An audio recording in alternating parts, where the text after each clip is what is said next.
Bonjour Pasteur Mouché, comment vas-tu? Bien? Bonjour.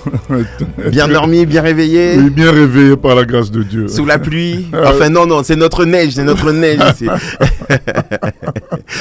Voilà, deuxième partie pour cette série d'enseignements où nous parlons d'Israël.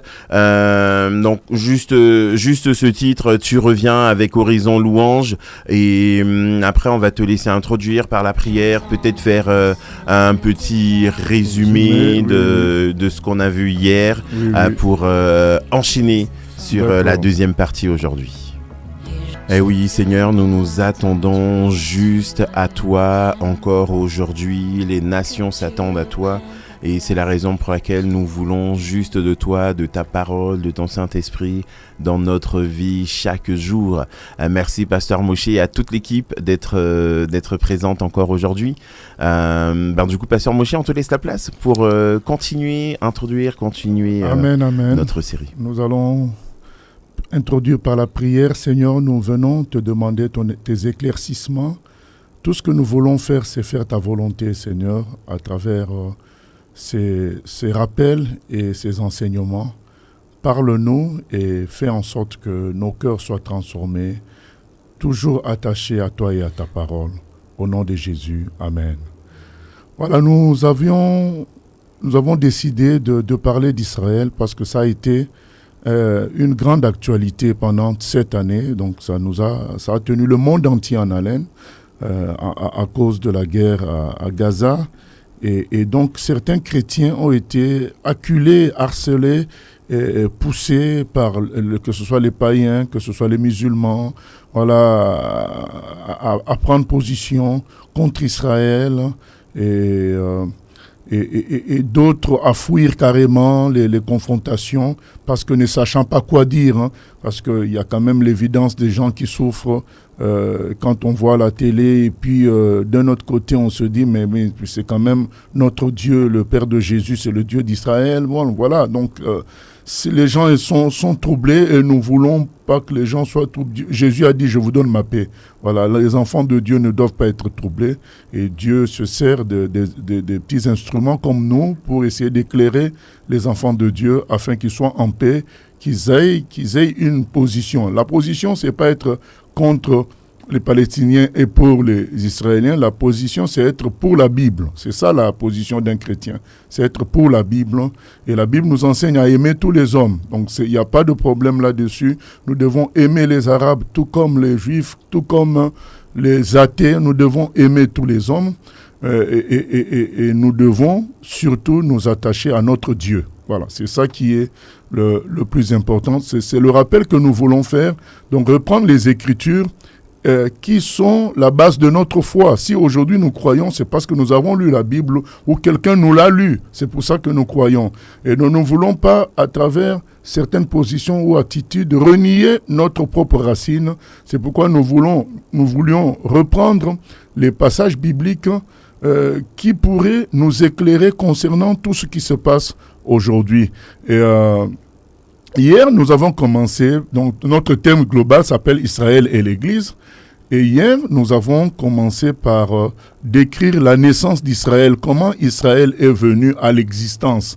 Parce que quand on comprend les origines, on comprend le fond des choses, on peut comprendre la suite. Donc Israël a été suscité comme un contact entre Dieu et les nations. Donc Dieu, quand les humains ont péché, il a commencé à rechercher un contact pour les sauver.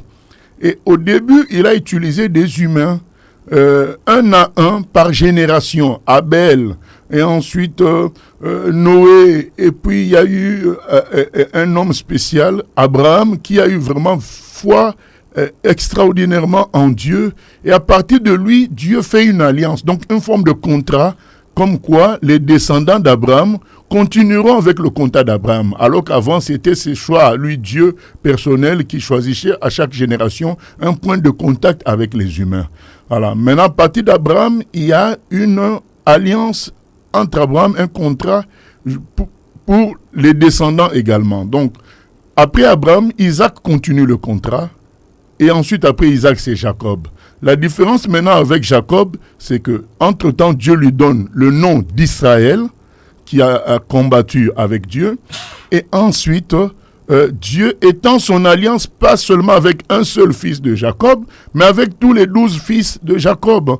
Du coup, ces 12 fils étant expatriés en Égypte pour cause de famine, finissent par fonder des tribus et constituer un peuple.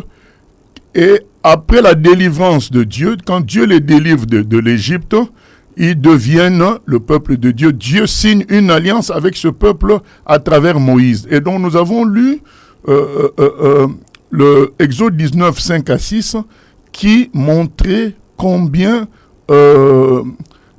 quel était le but de Dieu à travers Israël. Est-ce qu'on peut relire Exode 19, 5 à 6, qui nous montre le but de Dieu, pourquoi Dieu sauve, Dieu fait le contrat avec Israël. Il le dit clairement, il faut que tous les chrétiens sachent le processus. Donc comprendre les choses, les hommes ont péché, Dieu cherche un point de contact pour les sauver, il commence par chaque individu par génération, puis finit par un peuple et il fait le contrat. Le contrat est expliqué dans Exode 19, 5 à 6. Maintenant, si vous écoutez ma voix et si vous gardez mon alliance, vous m'appartiendrez entre tous les peuples, car toute la terre est à moi. Vous serez pour moi un royaume de sacrificateurs et une nation sainte. Voilà les paroles que tu diras aux enfants d'Israël. Voilà le résumé du contrat. Donc si vous obéissez à ma loi, c'est-à-dire que si vous faites ce que je demande, vous allez briller, vous allez me ressembler, et à partir de là, vous serez mon contact comme sacrificateur des autres peuples. Sacrificateur veut dire intermédiaire pour le salut. Donc quand quelqu'un avait besoin d'être pardonné, il passait par le sacrificateur. Il avait besoin d'adorer Dieu, il passait par le sacrificateur. Donc le sacrificateur sert d'intermédiaire entre Dieu et une personne afin que la grâce et la miséricorde de Dieu se répandent sur cette personne-là. Donc si Dieu a décidé qu'Israël soit formé de sacrificateurs, c'est pour qui? C'est pas pour eux-mêmes, c'est pour toutes les autres nations. Et ce point de vue est confirmé clairement dans le psaume 67, qu'on va lire également. C'est très important ces passages. Ça doit faire partie de la structure du raisonnement du chrétien, comprendre l'histoire de point de contact de Dieu pour le salut. Et qu'Israël a été choisi comme point de contact, c'est pas qu'il soit meilleur, mais Dieu, il se devait de trouver un point de contact. Il a trouvé ce peuple-là comme point de contact. Israël, on peut l'appeler en termes chrétiens comme l'évangéliste des nations. Donc Dieu l'a utilisé. Même quand il y avait des guerres entre Israël et les autres nations, c'était pas parce que Dieu n'aimait pas les autres nations, c'était parce que Dieu voulait, en utilisant un petit peuple pour vaincre de grandes nations, apprendre aux nations la réalité de Dieu, le Dieu invisible, qui peut utiliser un petit instrument pour vaincre une grande structure. Donc comme ça, les gens allaient avoir foi en Dieu. Donc même ces guerres-là, c'était des guerres salutaires pour les autres nations. Et nous allons lire Psaume 67. Que Dieu ait pitié de nous et qu'il nous bénisse, qu'il fasse luire sur nous sa face, afin que l'on connaisse sur la terre ta voie et parmi toutes les nations ton salut. Les peuples te louent, ô Dieu, tous les peuples te louent. Les nations se réjouissent et sont dans l'allégresse, car tu juges les peuples avec droiture et tu conduis les nations sur la terre. Les peuples te louent, ô Dieu, tous les peuples te louent. La terre donne ses produits. Dieu notre Dieu nous bénit. Dieu nous bénit et toutes les extrémités de la terre le craignent. Amen. Toutes les extrémités de la terre, toutes les nations le louent, c'est écrit. Donc nous avions rappelé hier que le salut de toutes les nations est inscrit dans l'Ancien Testament. Donc l'Ancien Testament n'est pas un livre réservé aux Juifs. Donc Dieu expose déjà son salut en faveur de toutes les nations dans l'Ancien Testament. Donc, et là, on a lu que 2 passages, mais il y en a tellement. Dans Isaïe 56, vous savez, quand Jésus avait fouetté les gens au temple, il avait fait valoir un verset d'Isaïe 56 qui dit que je ferai de ma maison une maison de prière pour les nations. Voilà, une maison de prière pour les nations, avait dit Jésus. Donc déjà dans l'Ancien Testament, le salut de toutes les nations est exposé à travers le contact que Dieu a choisi, Israël. Sauf que ce contact n'a pas toujours été fidèle. Israël n'a pas toujours été fidèle à l'alliance, à la parole de Dieu, et ça lui a amené à chaque fois des sanctions de la part de Dieu, des pertes dans les guerres, des défaites pendant les guerres et surtout des déportations. Voilà, donc les premières déportations, c'était du temps de côté nord d'Israël, c'était du temps de Salmanasar, Tiglath-Pileser, roi d'Assyrie, dans les années 750 environ, et il les a pris, il les a dispersés dans les pays. Et deuxième déportation, c'était dans les années 580 avec Nebuchadnezzar, le roi de Babylone, qui a pris les gens de Juda pour les disperser également. Mais les Perses, quelques 70 ans après, selon la prophétie de Jérémie, eh bien, ils ont permis aux Juifs de rentrer chez eux et ils ont reconstruit le temple qui avait été détruit par Nebuchadnezzar et ils ont recommencé encore un culte autour du temple jusque, voilà, les événements faisant, c'est les Grecs qui ont qui ont vaincu les Perses, c'est eux qui ont dominé la région, qui ont colonisé Israël et après les Grecs ont été mis en défaite par un groupe de Juifs, les Maccabées, avec un homme principal, Judas Maccabée, et ils ont refait le royaume juif jusqu'à ce qu'il y ait des problèmes entre eux et les Romains en profitent pour imposer leur domination sur Israël en utilisant des Juifs eux-mêmes. Donc les Romains, au début, n'avaient pas régné directement, ils avaient régné indirectement en se servant des Juifs eux-mêmes. C'est à cette époque-là que naît le Messie. Voilà, donc le Messie, promis dans tous les textes de l'Ancien Testament, il vient vers l'an 4, donc officiel, c'est le Seigneur Jésus, il vient en ce moment-là comme étant la conclusion de Dieu, le terminus, le sommet de la révélation, le sommet de contact, parce que le Messie, en fait, c'est Dieu lui-même. Et quand Jésus naît, les anges disent, cette fois-ci, vous avez un sauveur, mais qui est Dieu lui-même, qui est le Seigneur lui-même. Donc Jésus vient comme étant l'émanation donc du peuple juif, dont le contact parfait venant du peuple juif pour sauver toute l'humanité. Et c'est pourquoi dans un premier temps, Jésus s'est concentré dans le travail de salut de son peuple. Et quand il y a eu rejet du Seigneur, il s'est tourné vers nous les nations, clairement. Comme ça, l'équilibre a été atteint. Il a fait ce qu'il devait faire avec son peuple. Et ensuite, il s'est tourné vers nous qui étions l'objectif final de Dieu. De sorte qu'on peut dire que Israël est le fils aîné, nous sommes le second fils. C'est ça qui est traduit dans la parabole de Luc 15, la parabole du fils qu'on appelle la parabole du fils prodigue. En fait, c'est la parabole qui parle d'Israël et de nous. Nous étant le jeune fils et Israël étant le fils aîné. Voilà, donc Jésus vient en tant que émanation du peuple juif, et c'est pourquoi dans Jean 4, il dit le salut vient des Juifs, parce qu'il n'est pas Jésus-Christ un parachutage accidentel venant du ciel pour nous sauver. Non, il est une construction historique. Donc depuis la Genèse, Dieu promet que Jésus viendra. Dans Genèse 3,15, il dit que la postérité de la femme écrasera la tête du serpent en parlant du combat de la croix, et celui-ci lui blessera le talon.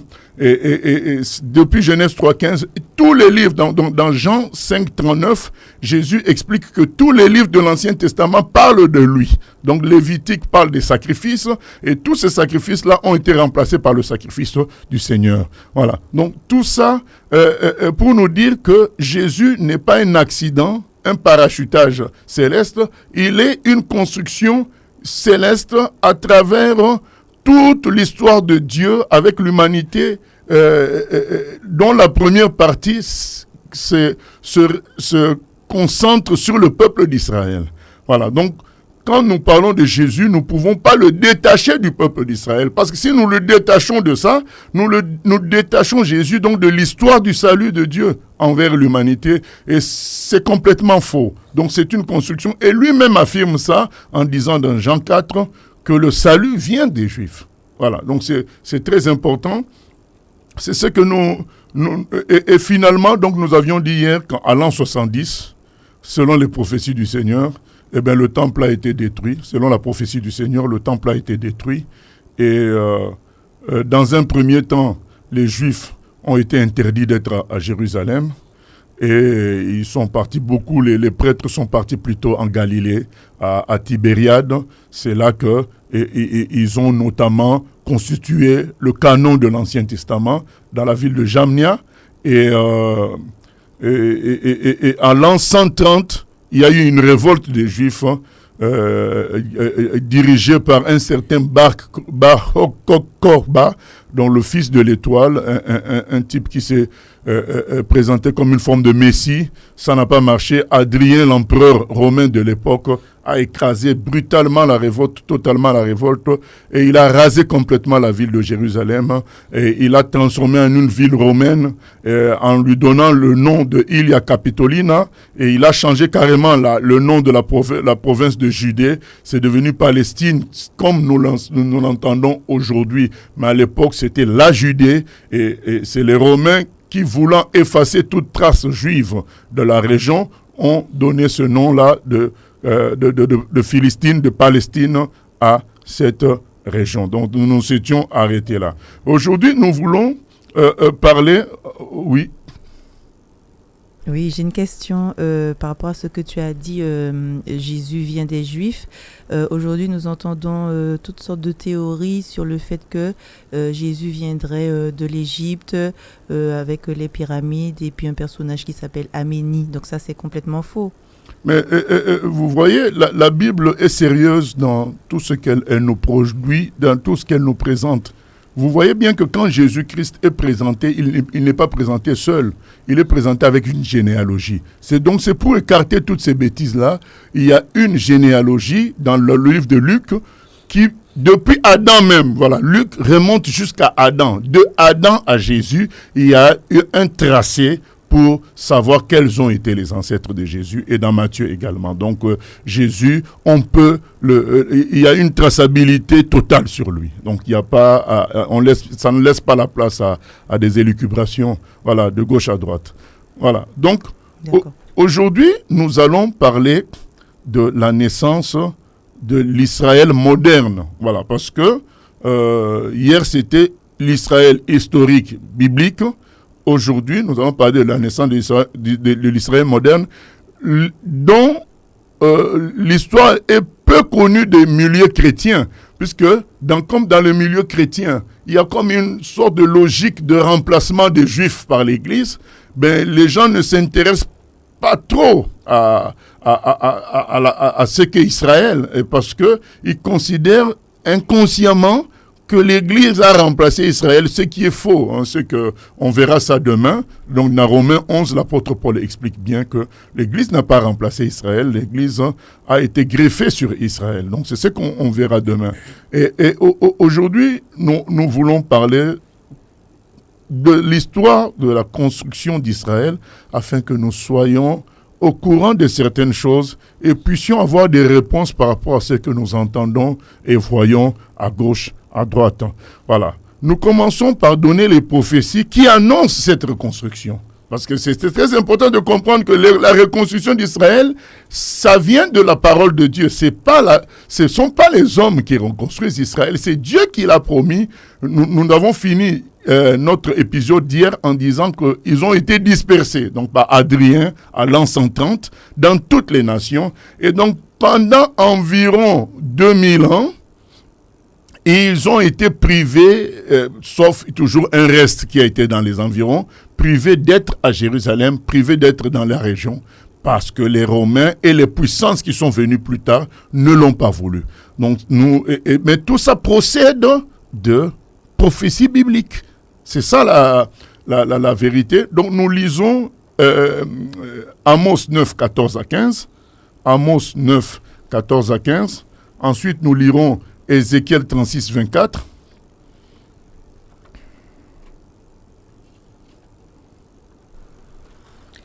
Alors, Amos 9, 14 à 15.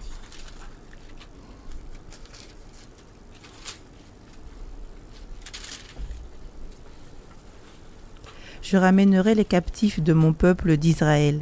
Ils rebâtiront les villes dévastées et les habiteront. Ils planteront des vignes et en boiront le vin. Ils établiront les jardins et en mangeront les fruits. Je les planterai dans leur pays, et ils ne seront plus arrachés du pays que je leur ai donné, dit l'Éternel ton Dieu. Voilà.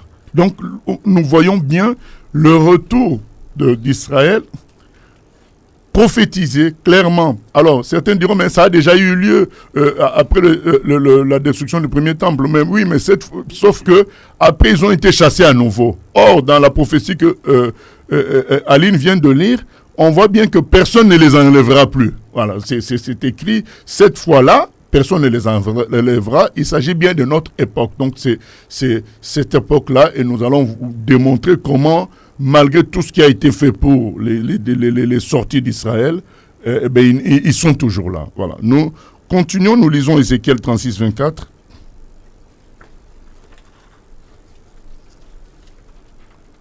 Je vous retirerai d'entre les nations, je vous rassemblerai de tous les pays, et je vous ramènerai dans votre pays. Voilà. Donc, le Seigneur a prophétisé le retour des enfants d'Israël en Israël. Il faut que le chrétien soit au courant de tout ça. Ça vient de son Dieu. Voilà. Nous lisons Jérémie 30, verset 3.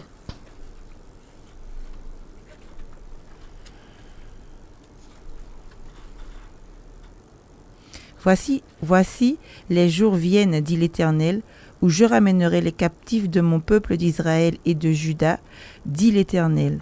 Je les ramènerai dans le pays que j'ai donné à leur père, et ils le posséderont. Ah, c'est vraiment très clair. Hein? Je les ramènerai dans le pays que j'avais donné à leur père, ils le posséderont. Alors, ne soyons pas étonnés de voir que les Juifs se sont rétablis dans ce même pays historiquement qu'ils avaient occupé autrefois. Voilà, donc ce sont bien des prophéties de la Bible. Voilà, maintenant nous revenons à l'histoire. L'histoire c'est quoi? C'est que après l'an 130, quand Adrien, l'empereur romain, les éparpille sur la terre, eh bien, cette région-là a été occupée par beaucoup de puissances, et sans laisser la place aux Juifs le moyen de revenir, de s'enraciner. Mais c'était aussi, comme nous venons de lire dans les prophéties, c'est Dieu lui-même qui avait aussi prophétisé leur dispersion, et il a prophétisé leur retour également. Voilà, dans Osée chapitre 3, nous avons lu ça clairement. C'est lui-même qui a dit qu'il va les disperser, et c'est lui-même qui a dit qu'il va les ramener après. Voilà, et donc nous ne sommes pas étonnés que pendant plus de 1600 ans, ils ont été loin, même 1800, donc disons, soyons simples, disons environ 2000 ans, ils ont été loin de cette région-là. C'était l'ordre de Dieu. Dans Osée 3, c'est dit, pendant longtemps, ils seront comme ça. Et c'est ce qui s'est passé. Mais Dieu avait promis, comme nous venons de le lire, de les ramener. Maintenant, il y a eu les Romains normaux qui ont dirigé jusqu'à Constantin. Donc quand l'empereur Constantin prend le pouvoir, c'est lui qui permet aux chrétiens de vivre leur foi normalement, en l'an 330 environ, et c'est lui qui crée Constantinople, donc ce qu'on connaît comme Istanbul aujourd'hui en Turquie. Ça devient la capitale de l'Empire romain de l'Orient. L'Empire romain de l'Occident s'éteint en 476, et l'Empire romain de l'Orient, c'est lui qui continue à avoir la main mise sur la région de Jérusalem, la région d'Israël, jusqu'à ce que lui-même soit vaincu par les Arabes définitivement au 7e siècle, et les Arabes prennent le contrôle de cette région pendant un temps, et eux-mêmes vont être remplacés par d'autres Arabes encore, mais chiites, et plus tard remplacés par les Vous savez, vous connaissez les croisades, les croisés vont occuper aussi cette région pendant un temps. Et puis, il y aura les Mamelouks égyptiens, des formes toujours des musulmans. Et puis, il va y avoir une grande puissance qui va occuper cette région pendant longtemps. C'est ce qu'on appelle l'Empire ottoman. L'Empire ottoman, c'est-à-dire les Turcs, ils vont occuper cette région pendant longtemps. Donc, tous les peuples, vous voyez la région quand vous entendez parler de Syrie, Irak, tous ces pays-là étaient gérés par l'Empire ottoman. Donc, du coup, le Liban, la partie d'Israël, tout ça était occupé par la puissance ottomane qui refusait aux Occidentaux de mettre pied là-dedans. C'est pourquoi, même pendant longtemps, les Occidentaux, eux-mêmes aussi, en tant que chrétiens, n'ont pas pu mettre pied à cause de l'Empire ottoman qui empêchait cela. Et l'Empire ottoman a été combattu pendant la Première Guerre mondiale et a été vaincu par les Anglais. Et du coup, il y a eu ce qu'on appelle donc le protectorat britannique sur cet endroit-là. Les Britanniques, le mandat britannique sur cet endroit, donc l'ONU a donné aux Britanniques, non, la Société des Nations, l'ONU n'existait pas encore, la Société des Nations a donné aux Britanniques une forme de pouvoir de gérer cette région, c'est ce qu'on appelle le mandat britannique. Et donc, c'est pendant ce mandat britannique que maintenant les choses vont se dérouler. Donc, je reviens encore un peu en arrière. Dans les années 1800, il y a eu beaucoup de pogroms. Les pogroms, c'est quoi? On massacre des Juifs dans des villes. Donc, puisque quand ils ont été éparpillés, ils ont été beaucoup dans l'Europe de l'Est, ils ont vécu des pogroms en Russie, en Pologne, en Roumanie, même en Afrique du Nord, en Algérie, en Tunisie. Les Juifs éparpillés comme ça ont commencé à subir des pogroms et a commencé vraiment à naître une grande soif de retourner chez eux, d'avoir une terre à eux où ils seront tranquilles, où ils pourront vivre en tant que Juifs sans problème. Et un des sommets, ça a été 1894 en France avec l'affaire de Dreyfus. Oui. Mais qu'est-ce qui fait qu'ils étaient autant combattus? Pourquoi spécialement cette nation-là, dans tous les pays où ils sont passés, c'est quoi, une coalition? Qu'est-ce qui s'est passé? Il y a deux raisons. La première raison, elle est spirituelle. Dieu ayant une histoire avec ce peuple, Satan va toujours chercher à détruire cette affaire-là, parce que s'il détruit, le peuple juif, c'est comme si il faisait passer Dieu pour un menteur, parce qu'il y a tellement de promesses sur la permanence du peuple juif, il y a tellement de promesses sur la construction du peuple juif dans la Bible, que si on arrivait à empêcher le peuple juif d'exister, ben, c'est comme si la Bible était vaine. Voilà, donc ça fait partie d'un grand combat spirituel, le peuple juif. Je vais vous donner un exemple simple, c'est l'histoire d'Esther, où Aman décide d'éliminer tous les Juifs. Un autre exemple, c'est en Égypte, où Pharaon demande à ce qu'on tue tous les premiers-nés Juifs. Voilà, donc c'est quelque chose qui existe depuis longtemps, c'est un combat spirituel. Voilà, ça c'est un. De deux, les Juifs, dans leur foi en Dieu, ils croient au Dieu invisible. Ils croient au Dieu qui refuse la plupart des abominations que faisaient les païens. Par exemple, quand les Romains occupent la région, ils sont embêtés par les Juifs parce que partout où ils ont mis des colonies, ben, les peuples n'ont jamais été dérangés par les dieux romains.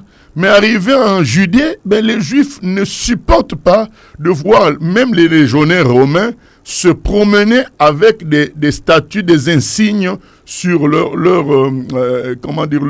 perche.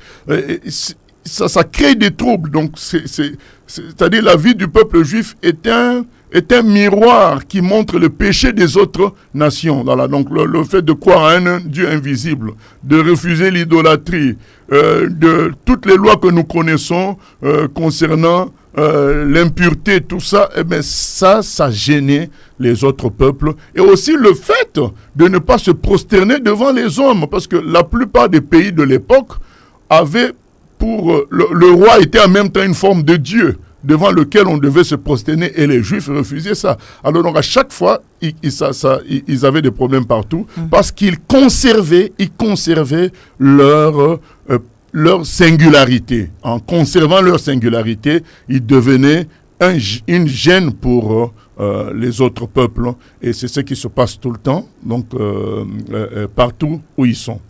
Voilà. D'accord. Donc le point culminant, ça a été le point culminant. Un point important, c'est 1894 avec l'affaire Dreyfus en France, où on condamne le soldat Dreyfus. Pratiquement, c'est parce qu'il était juif. D'ailleurs, il avait été envoyé en Guyane. Hein. Ah oui. Oui, donc il avait été envoyé en Guyane. On le condamne parce qu'il est juif. Et ça choque. Et ça choque notamment un certain Herzl qui était à Paris à l'époque, un journaliste juif. Et lui, c'est lui qui va commencer ce qu'on appelle le sionisme. C'est-à-dire, il commence à faire des conférences pour inciter les Juifs à retourner chez eux. Et parce qu'il leur faut un endroit où ils seront entre eux et où ils n'auront pas à subir pogrom, injustice.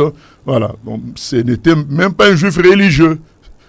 C'est à cause de ça que les orthodoxes juifs religieux en Israël n'aiment pas l'État d'Israël d'aujourd'hui. Parce qu'ils considèrent que ça a été fondé par des juifs athées. Et donc Herzl était un juif athée, mais qui aimait son peuple et qui a commencé à faire des conférences. Et il avait été aidé notamment par des pasteurs chrétiens qui croyaient en la Bible aussi, qui considéraient que les prophéties pour l'Église se réaliseront en même temps que les prophéties pour Israël. Donc c'est des gens qui, en lisant la Bible, comprenaient que le retour d'Israël, ça précipitait aussi le retour du Seigneur. Donc ces pasteurs-là même si Herzl était athée, ils l'ont aidé, puisqu'ils avaient des positions quand même en Grande-Bretagne. Voilà, ça c'est des parenthèses, mais toujours est-il qu'il a commencé à avoir ce qu'on appelle des aliyah, donc des retours de Juifs par vague.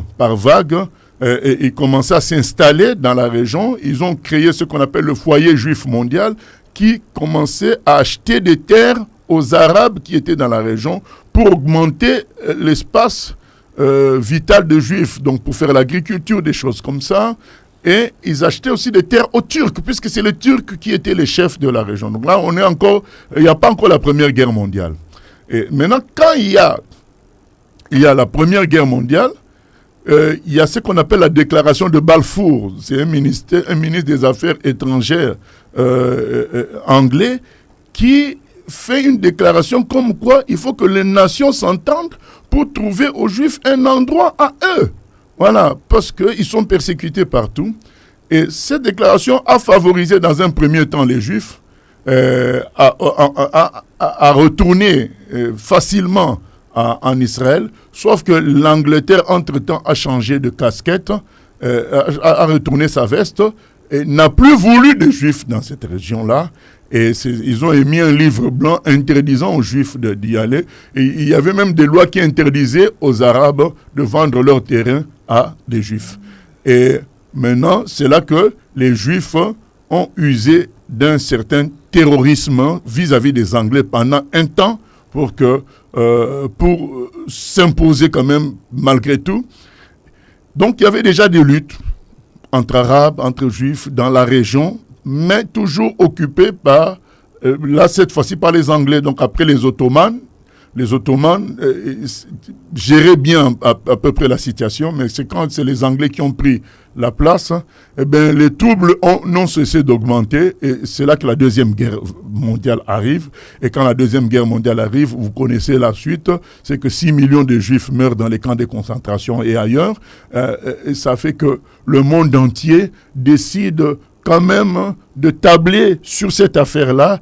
Et le 29 novembre 1947, il y a un vote à l'ONU où on partage le territoire de la Palestine mandataire. Donc la Palestine, gérée par les Anglais, va être partagée entre les Juifs et les Arabes. Donc il y a des dessins par rapport à ce partage. Ça, c'est le 29 novembre 1947. Les Arabes contestent ce partage. Ils le refusent. et il commence des guerres, des guérillas, des petites guerres comme ça par zone, jusqu'à ce que Ben Gourion, le père de l'indépendance d'Israël, il se dit que si on attend qu'il y ait accalmie pour déclarer l'indépendance, il n'y aura jamais.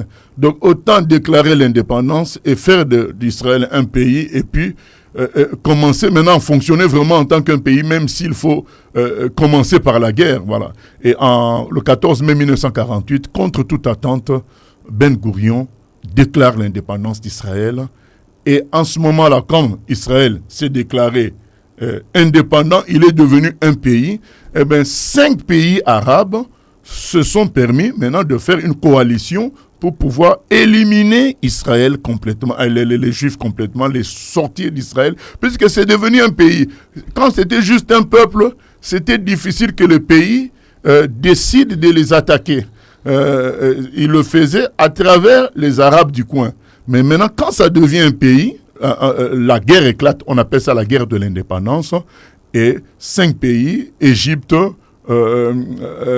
Jordanie, Syrie, Liban, Irak, attaquent Israël, un pays qui vient de naître, qui n'a pas encore d'armée organisée. N'oublions pas, il y a certains détails, on n'a pas le temps de les expliquer, mais il faut savoir que même entre les Juifs, ils ne s'entendaient pas. Il y avait l'Irgun et la Ghana qui étaient des mouvements indépendantistes, mais qui n'étaient pas unis forcément. Donc la guerre commence en ce moment-là. Donc les Juifs sont obligés de se battre contre 5 pays déjà constitués, alors qu'eux, ils viennent de commencer. Oui. J'avais une question à savoir, quand ils sont retournés sur ces terres-là, est-ce que ces terres étaient déjà peuplées ou ils ont dit encore faire une guerre pour pouvoir récupérer ces territoires? Quand ils sont retournés, à quel moment? Parce qu'il y a eu des phases. Donc dans les années 1890, ils achetaient. Ils ont fait ce qu'on appelle le foyer juif mondial. Donc, ils ont concentré des moyens financiers pour acheter des terres. Donc, c'est pourquoi même jusqu'aujourd'hui, il y a l'État d'Israël. Toutes les terres ne lui appartiennent pas. Il y a cette organisation-là, foyer juif, j'ai oublié son nom en hébreu, mais elle est très très puissante jusqu'aujourd'hui. Donc elle a acheté des terres pour faciliter l'installation des Juifs. Donc il n'y avait pas de guerre en ce moment-là. Donc ils achetaient carrément. Malgré les interdictions, les Arabes, les autorités arabes criaient que il ne fallait pas vendre la terre aux Juifs, mais en secret, il y en a qui vendaient quand même, en cachette, ils vendaient. C'est comme ça qu'ils s'installaient progressivement. Et ce n'est qu'en 1948 que là, il y a parfois des installations de force que je vais expliquer tout à l'heure. Donc quand ils déclarent l'indépendance, la guerre commence entre Israël et ces 5 pays. Les pays arabes disent aux Arabes du coin, écoutez, nous vous demandons de quitter là où vous êtes afin de nous donner la possibilité de les éliminer. C'est un langage qui continue jusqu'aujourd'hui. De les éliminer et de les jeter à la mer. Donc tous les Juifs. Donc c'est comme ça que quand vous entendez parler de camps de réfugiés palestiniens, ça a commencé là. C'est-à-dire qu'ils ont préféré certains villages arabes, parce qu'il n'y avait pas encore le terme palestinien, c'était des Arabes. Certains villages arabes, ils ont décidé de quitter la région le temps que les 5 armées arabes, des pays arabes, éliminent les Juifs et les jettent à la mer. Comme ça, ils vont revenir, parce que s'ils restent, ils risquent d'être balayés en même temps que les Juifs. Et c'est ce que aujourd'hui, ce qu'on appelle les Palestiniens, appellent la Nakba. Donc, c'est la catastrophe. C'est à ce moment-là, parce qu'ils ont quitté leur village, et de sorte que les nations arabes éliminent les Juifs jusqu'à la mer. Sauf que, malgré le fait que, c'est là qu'on voit que ça vient de Dieu, les prophéties. Je ne dis pas que la guerre, c'est Dieu qui souhaite, non. Il faut qu'on comprenne. Donc, c'est là que je dis que le chrétien doit choisir d'être pour la Bible. Nous ne sommes pas pour une nation ou pour une autre. nous sommes pour la Bible, et la Bible montre que Dieu allait les ramener et les installer, personne ne pourrait les enlever. Alors que là, ils n'ont presque pas d'armée, ils ont réussi avec certaines aides, notamment de la Russie, à résister à ces 5 pays, de sorte que en 1949, quand il y a l'armistice, il y a ce que dont vous entendez parler, Jérusalem-Est. Donc il y a une ligne qui coupe Jérusalem en deux, donc qui sépare la partie arabe de la partie juive. Donc ça, c'est 1948. Donc les Palestiniens qui avaient quitté leur village, ils ne peuvent plus revenir puisque les Juifs ont occupé, parce que ça, c'est maintenant le fruit de la guerre, les résultats de la guerre. Donc avant, c'était le commerce, mais maintenant, c'est devenu les résultats de la guerre. Les Juifs ont occupé ces endroits-là et les problèmes continuent. Maintenant, le pays qu'on appelle Jordanie aujourd'hui s'appelait à l'époque Transjordanie. Et ce Transjordanie cesse de s'appeler Transjordanie, c'est-à-dire au-delà, de l'autre côté du Jourdain, pour s'appeler Jordanie, parce qu'elle prend maintenant la partie des Arabes. Donc, vous souvenez-vous, en 1947, l'ONU avait fait un partage. Maintenant, la partie qui était dévolue aux Arabes, la Jordanie récupère ça et gère cette partie, notamment Jérusalem-Est. Voilà. Jusqu'en 1967.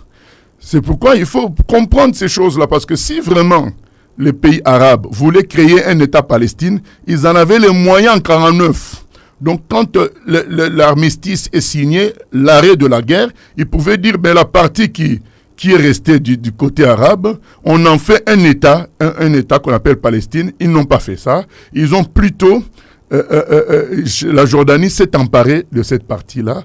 Et même, vous savez, l'esplanade de la mosquée à Jérusalem est jusqu'aujourd'hui gérée par le Waqf, qui est une organisation jordanienne. Voilà, donc ça c'est entre parenthèses. Donc finalement, jusqu'en 1967, cette partie-là, qu'on appelle Jérusalem-Est, et ce qu'on appelle la Cisjordanie, tout ça c'est occupé par la Jordanie.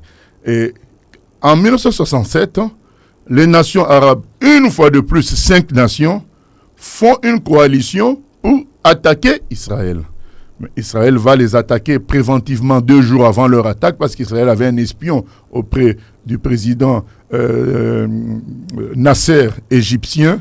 Et finalement, Babel, l'espion, va donner le signal à Israël d'attaquer 2 jours à l'avance pour ne pas être surpris. Et c'est ce qu'on appelle la guerre de 6 jours. Donc en 1967, il y a la guerre de 6 jours. Après la guerre de 6 jours, Israël gagne, récupère le Sinaï égyptien, récupère le Golan syrien et prend le contrôle de Jérusalem-Est et des autres territoires qui étaient partagés par l'ONU à l'époque en les donnant aux Arabes. Oui. En tant que chrétien, il faudrait dissocier le gouvernement israélien du peuple juif. On va y arriver. Donc, là, je donne l'histoire de la constitution d'Israël telle qu'il est maintenant. Et donc, qu'est-ce qui se passe? Donc, la guerre de 6 jours se fait. Israël occupe maintenant ces parties-là, le Golan syrien, le Sinaï égyptien, et la Jérusalem-Est, la Cisjordanie, ainsi de suite. Et c'est à partir de ce moment que les Arabes commencent à changer de logique, à parler beaucoup plus de Palestine. Voilà, donc avant, c'était pas ces histoires de mots Palestine, dire les Palestiniens, tout ça, c'est venu à partir de c'était cette époque-là à peu près. Et en 1973, il va y avoir une contre-attaque arabe par surprise, le jour du Yom Kippour, c'est un jour de jeûne pour toute la nation juive. Donc, vous savez, quand il y a sabbat, on ne bouge pas, les gens sont chez eux. C'est ce jour-là que les Arabes décident d'attaquer les Juifs et ils ont failli gagner. C'est là que les gens qui ont un certain âge connaissent Ariel Sharon. Ariel Sharon a excellé à cette époque-là. Il a fait une contre-attaque jusqu'en Égypte. Et c'est là que finalement, ils finissent par remporter cette guerre de 73 et la logique arabe change. Parce que jusqu'à 1973, c'était les socialistes arabes qui étaient à la tête des pays arabes et qui luttaient contre Israël. Maintenant, les gens se rendent compte que le socialisme ne leur donne pas la victoire. C'est là que les Arabes s'est mis en mouvement religieux contre Israël. Donc c'est là que la guerre contre Israël devient religieuse. Donc c'est l'islam qui devient le moteur de la partie arabe, alors qu'avant c'était les partis socialistes qui étaient le moteur. En voyant que les deux guerres de 67 et 73 ont été perdues, eh ben c'est l'islam qui devient le moteur de la guerre contre Israël, et la guerre contre Israël se généralise maintenant dans tout ce qui est musulman contre Israël. Voilà, c'est comme ça que les choses ont évolué.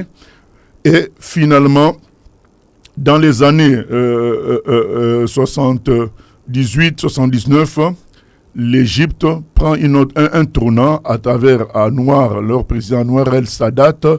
Lui décide, il comprend que on ne peut pas souhaiter l'élimination proprement dite du peuple d'Israël. Il faut essayer de faire autrement. Il signe la paix avec Israël et finalement on lui restitue sa terre. Donc le Sinaï est restitué aux Égyptiens quand ils signent la paix. C'est pour vous dire que voilà, il y a à ceux qui voulaient la paix, Israël a toujours fait de bons accords. Voilà, là, le Sinaï a été restitué. Mais les autres nations ont continué. L'Égypte est sortie de cette affaire-là d'élimination d'Israël. Mais aujourd'hui, la plupart des nations arabes ou islamiques veulent la destruction pure et dure du peuple juif. Et c'est ça qui fait que les tensions n'en finissent pas. Nous nous souvenons que Ariel Sharon avait restitué Gaza. Ils occupaient aussi Gaza. Ils ont restitué Gaza. Et Gaza est devenu donc le terreau du terrorisme et des attaques contre Israël. Donc à chaque fois que on restitue un territoire, par exemple le sud du Liban était occupé par les Juifs. Quand ils ont restitué, c'est devenu le siège du Hezbollah qui attaque maintenant les Juifs, ainsi de suite. Donc la situation n'est pas aussi simple que les gens le pensent. Maintenant, je vais répondre à la question, mais est-ce que le chrétien, il fait quoi dans tout ça? Mais le chrétien regarde le point de vue de Dieu. Dieu a dit qu'il va les ramener. Le chrétien en reste là. Nous n'avons pas à soutenir le gouvernement israélien. Nous soutenons le projet de Dieu pour Israël. C'est pas la même chose. Parce qu'il faut savoir, ce que beaucoup ne savent pas, c'est que le gouvernement israélien n'est même pas soutenu par le peuple israélien.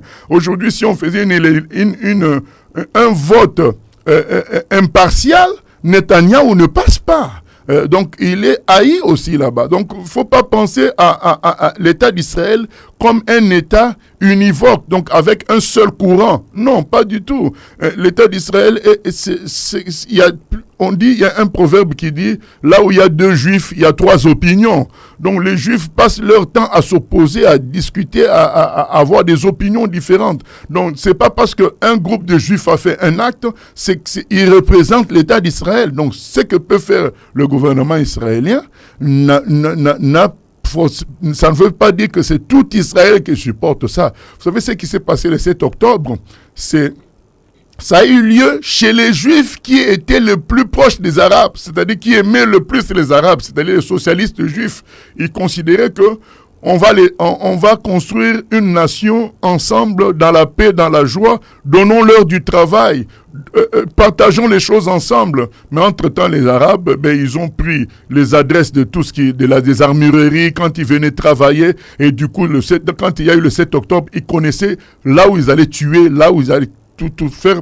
Ils ont profité de la bonté des Juifs de la région, parce que c'était ces Juifs-là qui aimaient, qui voulaient composer avec les Arabes. Donc, je pense que beaucoup de gens ne suivent pas l'actualité avec les deux versions. Ils suivent l'actualité selon la version européenne anti-Dieu, au lieu de s'intéresser aussi à écouter l'autre partie. Moi, je viens de faire un voyage il y a 2 mois en Israël. J'ai vu les réalités du 7 octobre. Voilà. Donc, quand vous voyez toutes ces choses-là, vous avez une opinion quand même plus ou moins exacte et vous pouvez vous faire votre avis. Donc, la conclusion d'aujourd'hui, c'est dire que nous n'avons pas, je ne fais pas un appel à soutenir l'État d'Israël ni le gouvernement israélien, mais le chrétien doit soutenir le projet de Dieu et ce qui le dépasse, qu'il laisse entre les mains de Dieu. Donc aujourd'hui, quand on vous met la pression, est-ce que vous dénoncez ce qui se passe à Gaza, mais répondez que je n'ai pas tous les éléments. Soyez humble pour répondre, je n'ai pas tous les éléments. Je vais vous donner un exemple peut-être pour clôturer puisque le temps est arrivé. Nous avons écouté le témoignage d'une Éthiopienne qui a échappé au 7 octobre. Elle dit ceci, elle habite Sderot, la ville du sud qui est proche de Gaza. Elle dit que nous recevons des roquettes, des missiles tous les jours. Mais pourquoi vous n'êtes pas au courant? Vous n'êtes pas au courant parce que notre gouvernement a pensé à construire des migounites, des blocs de béton pour nous protéger. Donc quand vous entendez la sirène qui annonce qu'un missile est passé, vous avez 20 secondes pour vous réfugier dans un bloc de béton. Et c'est pourquoi il n'y a pas beaucoup de morts chez nous, donc vous n'êtes pas au courant. Mais quand un gouvernement qui est responsable voit qu'il est attaqué comme ça, qu'est-ce qu'il va faire? Il va contre-attaquer. Ils ont des appareils qui savent d'où viennent les missiles. Quand un missile est sorti, ils peuvent retracer sa trajectoire. Maintenant, ils contre-attaquent. Mais sauf que l'endroit d'où vient le missile, c'est un hôpital. C'est l'endroit où se cachent les gens qui envoient ces missiles. Maintenant, quand notre armée contre-attaque et que ça atteint cet endroit-là, en réalité, c'est aussi un hôpital. Vous, là-bas en Occident, vous criez, mais on massacre les hôpitaux. Non. Mais non, c'est une armée responsable qui répond à une attaque sans forcément savoir que c'est un hôpital. Pour eux, c'est un lieu, un point sur la carte qui a envoyé le missile. On envoie là, dans ce point-là pour détruire cette rampe de missiles.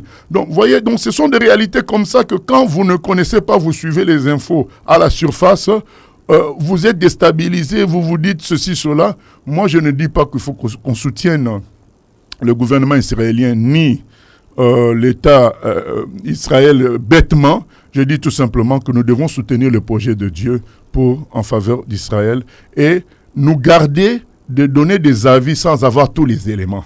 Voilà, donc c'est ça le conseil que je vais donner. Aujourd'hui, j'ai voulu dresser la reconstruction d'État d'Israël moderne, comment ça s'est fait. Bon, c'est vrai qu'on n'a plus assez de temps, mais peut-être demain, nous reviendrons là-dessus pour les questions. Oui, effectivement, tu as fait une belle partie de l'histoire et des guerres et de tout ça. Ça nous a renvoyé un peu aux années lycée et tout cela. Et c'est vrai que, comme tu as dit, on n'a pas assez de temps, l'animatrice est déjà là, mais il y a quelqu'un qui demandait est-ce qu'il n'y a pas un rapport également entre Ismaël, entre les deux enfants d'Abraham et tout cela. Donc du coup peut-être que revenir là-dessus et puis personnellement, enfin à un moment donné tu as parlé de la Cisjordanie, j'ai pas, c'est de la Transjordanie, enfin mais voilà, il y a une partie là que j'ai pas bien saisi. Voilà, faudrait peut-être il y a plein de choses à dire, pasteur. Ah ben il y a pas de problème, demain jeudi, on reprend la chose. Voilà, revenir là-dessus pour que voilà, l'objectif c'est vraiment donner l'info et puis après je crois qu'il y a les recherches aussi que chacun pourrait faire.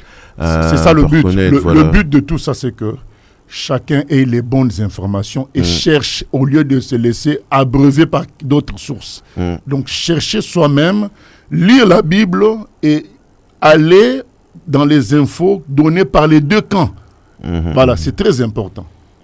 Voilà. En tout cas, merci Pasteur Moshe pour cette deuxième partie. Je te propose de conclure par la prière.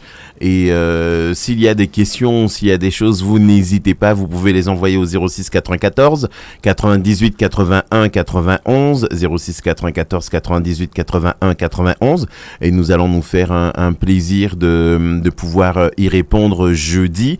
On va déjà retracer les questions qui ont été posées là pour aujourd'hui et revenir là-dessus jeudi pour continuer jeudi sur la troisième partie, le troisième volet de notre partage. Seigneur, nous te remercions pour ces échanges qui ne vont pas régler le problème d'une manière exhaustive, mais au moins qui vont alerter sur la facilité des opinions arrêtées, qui vont alerter sur l'ignorance parfois et sur le manque de sérieux dans la recherche des infos, afin que nous allions au fond des choses avant de prendre des positions et surtout que nous puissions soutenir ton projet biblique. C'est ça qui doit nous intéresser. À toi la gloire, la louange. Je te remets la suite, Seigneur, et je remets la suite des programmes d'aujourd'hui au nom de Jésus-Christ. Amen. Amen. Merci, Pasteur Moshe. Et si vous aussi, comme cette auditrice, vous voulez retrouver ces enseignements, nous allons pouvoir vous partager un lien sans problème à écouter, à réécouter. Si vous avez des questions, n'hésitez surtout pas. En tout cas, Hélène, on te salue. Bénédiction à toi. Et on se retrouve jeudi pour la troisième volet de notre... séminaire, conférence, enfin, ouais, il y a tellement de choses à dire que c'est vrai que ça pourrait faire l'objet de quelque chose de plus concret. D'ailleurs, quand tu donnais les guerres et tout ça, je voyais la frise bien déroulée et qui pourrait être présentée pour que chacun puisse se dire, ok, voilà, machin, exportation, nan. Mais bon. Pasteur, bon courage. Merci, gloire à Dieu. Voilà, allez, c'est sur cette note que nous allons nous quitter pour aujourd'hui. On se retrouve jeudi pour la suite de ce partage, de ces enseignements sur Israël. Et je vous rappelle que vous avez la possibilité d'avoir un lien si vous voulez écouter, réécouter tout ce qui a été partagé pour poursuivre dans vos recherches. Tout de suite, c'est Marie-B qui prend place pour un souffle nouveau. Que Dieu vous bénisse. Bye bye.